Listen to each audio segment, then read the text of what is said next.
adik-adik, selamat pagi. Gimana kabarnya hari ini? Semoga adik-adik kelas besar dan remaja dalam keadaan yang sehat ya. Yuk, kita hari ini mau sekolah minggu lagi. Tetap semangat ya adik-adik, walaupun kita hanya bisa bertemu melalui video. Yuk, sebelum kita mulai ibadah sekolah minggu, kita mau berdoa dulu yuk. Tuhan Yesus, terima kasih untuk penyertaan Tuhan dalam kehidupan kami yang kami rasakan hingga pada hari ini Tuhan. Tuhan, kami kembali untuk memuji dan memuliakan nama-Mu. Kiranya Tuhan memberkati setiap anak-anak yang mengikuti ibadah online ini Tuhan. Berkati juga teman-teman kami yang lain Tuhan, yang mungkin dalam keadaan yang sakit atau lemah tubuh Tuhan. Kiranya Tuhan yang menyembuhkan. Terima kasih Tuhan Yesus, dalam nama-Mu kami sudah berdoa dan mengucap syukur. Amin. Nah, sekarang kita mau nyanyi satu lagu. Yuk adik-adik ikutin ya nyanyinya.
Nah, sekarang kita mau mendengarkan firman Tuhan nih.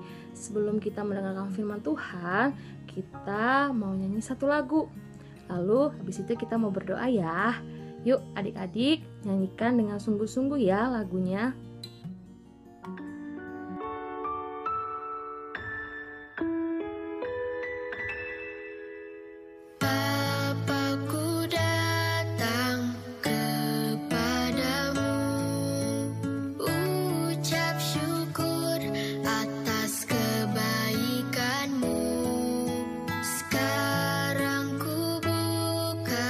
Telingaku, ku mau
kita mau berdoa yuk, supaya firman Tuhan yang kita dengar hari ini bisa menjadi berkat untuk adik-adik semua dan untuk teman-teman yang ada di sekitar adik-adik. Yuk kita berdoa. Tuhan Yesus, kami semua sudah siap untuk mendengarkan, untuk menonton video firman Tuhan pada hari ini Tuhan. Kiranya Tuhan yang memberkati hati dan telinga kami, supaya kami bisa menerima dan melakukan apa yang ada di dalam firman Tuhan. Terima kasih Tuhan, dalam nama-Mu kami sudah siap mendengarkan. Amin. Selamat menyaksikan adik-adik. Halo anak-anak, selamat bertemu kembali dalam seri cerita Alkitab kita kali ini. Judulnya Perapian yang Menyala-nyala. Ayat hafalan, kami akan beribadah pada Tuhan. Yosua 24 ayat 18. Pekabaran, kita berbakti pada Allah ketika kita menolak melakukan yang salah. Pernahkah seseorang menyuruh kamu melakukan yang salah? Apa yang kamu lakukan? Sadrak, Mesak, dan Abednego disuruh melakukan yang salah juga. Selesai sudah akhirnya, sebuah patung emas besar telah dibuat dan didirikan. Patung itu setinggi bangunan bertingkat 8. Pada hari berikutnya, pegawai-pegawai kerajaan datang berkumpul di lembah itu. Mereka ingin melihat patung emas itu. Para pegawai itu melihat juga tempat perapian dibangun dekat dengan patung itu. Para pengawal membuat api yang besar di dalam perapian itu. Mengapa mereka membuat hal itu? Orang-orang saling berbisik. Akhirnya, berdirilah seorang laki-laki di hadapan kerumunan orang-orang itu. Dia berseru, "Dengarkan perintah raja. Jika musisi memainkan musiknya, kalian harus membungkuk dan menyembah pada patung emas itu. Jika ada yang tidak menuruti perintah ini, mereka akan dilemparkan ke dalam perapian itu." Lalu tiba-tiba berbunyilah musik. Setiap orang langsung membungkuk. Setiap orang kecuali Sadrak, Mesak, dan Abednego.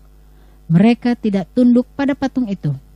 Beberapa orang melihat mereka tidak menyembah, lalu cepat pergi pada raja. "Lihat," mereka berseru, "di sana 3 orang Ibrani itu tidak menyembah patung." Wajah Raja Nebukadnezar memerah menahan marah. "Bawa mereka kemari," dia memerintah. Para pengawal cepat membawa mereka. "Jadi kalian tidak mau tunduk menyembah patung emas itu?" Raja berseru pada ketiga orang Ibrani itu. "Aku akan memberikan satu kesempatan pada kalian.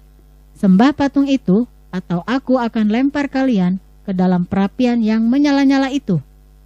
Siapa yang akan menolong engkau nanti?" Sadrak, Mesak, dan Abednego tetap berdiri kukuh.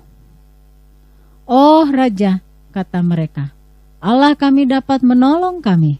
Kami tidak akan menyembah patung itu." "Buat perapian lebih panas 7 kali lipat." Raja Nebukadnezar memerintah hal itu dengan sangat marah pada pengawalnya. Lalu para pengawal melemparkan Sadrak, Mesak, dan Abednego ke dalam api yang menyala itu. Raja Nebukadnezar memperhatikan api itu. Dia lalu loncat dan berseru, "Tidakkah kita melempar 3 orang ke dalam perapian itu? Aku melihat ada 4 orang, dan yang keempat kelihatannya seperti anak Allah." "Sadrak, Mesak, Abednego, keluarlah!" Raja memanggil mereka. Orang Ibrani itu melangkah keluar dari api itu. Orang-orang yang berkerumun sangat tidak mempercayai hal itu. Mereka tidak percaya. Sadrak, Mesak, dan Abednego tidak terbakar. Mereka tidak tercium bau asap sekalipun. Puji Tuhan, dari Sadrak, Mesak, dan Abednego, Raja berseru. Allah mereka menyelamatkan pelayannya dari api. Tidak ada yang dapat menyelamatkan umatnya seperti ini.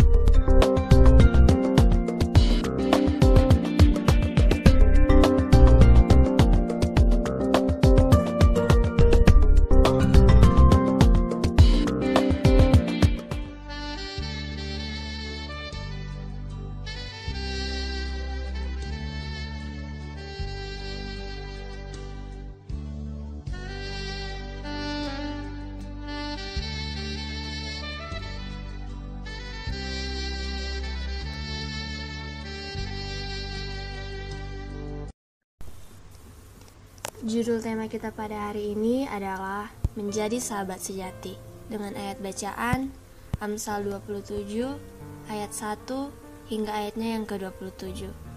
Dan nats kita berbunyi, besi menajamkan besi, orang menajamkan sesamanya. Amsal 27 ayat 17. Ada hal yang seringkali tidak kita pahami, yaitu terkadang Tuhan memakai orang lain untuk membentuk kita. Nats di atas jelas menyatakan bahwa pembentukan karakter ditentukan oleh kerelaannya menerima teguran dan pembelajaran dari orang lain. Interaksi atau persekutuan kita dengan orang lain akan membawa dampak bagi kita, makin dipertajam, dimatangkan, dan didewasakan.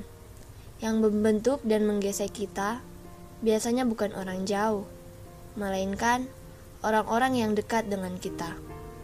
Oleh karena itu, kita harus berhati-hati membangun hubungan dengan seseorang, karena hubungan itu akan membentuk siapa diri kita yang sebenarnya.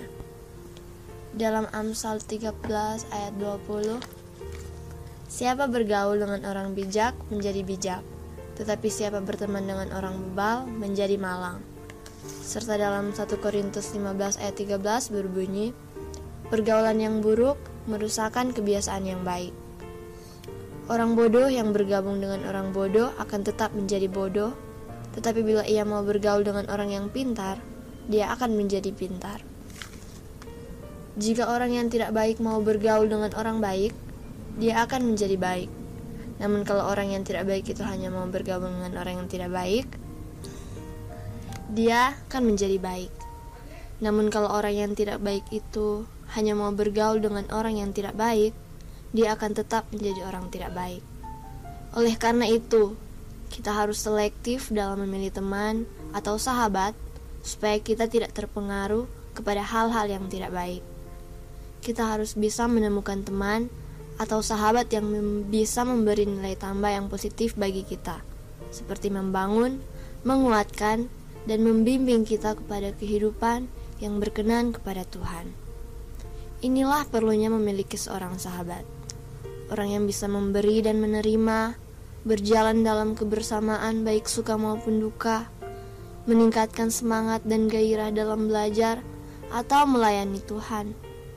Untuk apa kita punya sahabat, bila dengan persahabatan itu kita hanya semakin jauh dari Tuhan, meninggalkan pelayanan, nilai-nilai di sekolah makin turun drastis, dan sebagainya. Itulah sebabnya tidak gampang menemukan sahabat yang sejati. Butuh proses dan waktu yang tidak singkat. Seperti yang tertulis dalam Amsal 17 ayat 17, seorang sahabat menaruh kasih setiap waktu dan menjadi seorang saudara dalam kesukaran.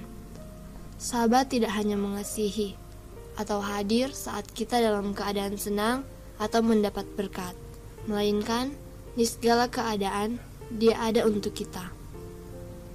Seperti dalam Amsal 18 ayat 24 mengatakan bahwa ada teman yang mendatangkan kecelakaan, tetapi ada juga sahabat yang lebih karib daripada seorang saudara.